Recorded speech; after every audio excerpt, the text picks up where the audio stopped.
Hi, my name is David Klein, and this is the David Klein team. And I have my partner Phil Thomas and also Christine Finley with me today. We're going to be talking about home inspections and what you should know about them. We are not home inspectors, but we do want to give you some advice from our experience on the process through it, which includes negotiations and so forth. So we're going to go ahead and start with that. We'll give you some good information, and hopefully you can use that to get through the process a little easier. Okay, so this is a home inspection report, and this is what you're going to be looking at the day after, or maybe even the day of the inspection. It'll be sent to your email, and you'll have a chance to review it, and then you can get with us and we can talk about it. I have put a link below for this inspection report, so it kind of gives you a taste of what you can kind of expect. And so take a look at that and let us know what you think. Okay, so what is a home inspection and what does it mean to a buyer and a seller of a house? A home inspection is customarily performed by an individual who is licensed by the Texas Real Estate Commission.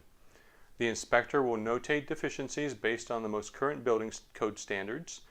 It's customarily performed during the option period of a contract, which is typically the first 10 days.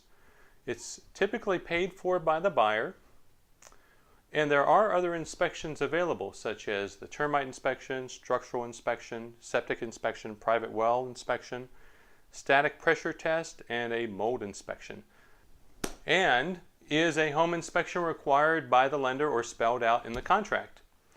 No, about 90% of all home purchases involve a home inspection, but they're not required to complete the sale. There's sometimes confusion that the lender will order a home inspection. The only inspection, if you can call it that, is an appraisal, and the appraiser focuses on the value of the property. If there is going to be a glaring issue, such as a major foundation defect, water leaking from the ceiling, or any other item that falls on their checklist, they will report that to the lender, and the lender may require it to be repaired before closing, but this situation is not typical. Okay, so now Phil is going to be talking about new home inspections, so I'll hand it over to Phil. Great, Dave. Thanks, Dave. Yep. So, is the inspection process the same with a new home? Well, with a new home, a builder is involved, and we typically use the builder contracts versus ours. Customarily, they allow for the buyer to order a home inspection, and we present the inspection to the construction manager to review. Generally, a builder will repair all deficiencies reported on a home inspection unless it is not a deficiency that they consider part of their building standard. For instance, most homes in San Antonio are not built with a starter strip on the roof shingles. The inspector will consider this a deficiency, but the builder will refuse to install a starter strip because it's not part of their building standard.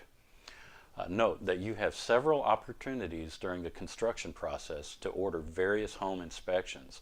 The most common phases to perform an inspection are before and after the concrete foundation is poured, after the framing of the house is complete, and a final inspection when the house is nearly 100% complete.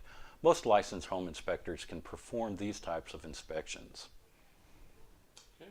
All right, great, Phil. Thanks. All right, Chris, would you like to talk about negotiating repairs? Yes, sir. All right. Thank you, David. Sure. Now I'm going to talk about negotiating repairs on pre-owned homes. Repairs are customarily negotiated during the option period, which is usually a 10-day window immediately after the execution of the contract. During this time, inspectors are ordered and reviewed by the buyer. The buyer's realtor will then talk with the buyer about requesting repairs. You can expect at least 30 pages on a typical inspection report with photos and a description of the deficiency. Note that every seller is different in how they respond to a repair request. Some will repair most of the items on an inspection report, and some will refuse to repair any of the items. Usually a seller will accommodate the buyer by repairing deficiencies that are either a safety hazard or obvious signs of deferred maintenance. An example would be a loose live electrical wire that is a shock or fire hazard, or say wood window trim that is crumbling from decay. Sometimes the seller will counter your repair request with money in lieu of repairs.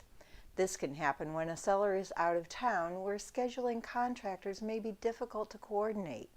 When money is negotiated in lieu of repairs, be aware that the money can only be applied to closing costs paid on your behalf or a dollar-for-dollar reduction in the sales price. The money cannot be given to you directly. Well, that wraps up this video. If you have any questions about this video or general questions about real estate, please feel free to contact us. Thanks a lot.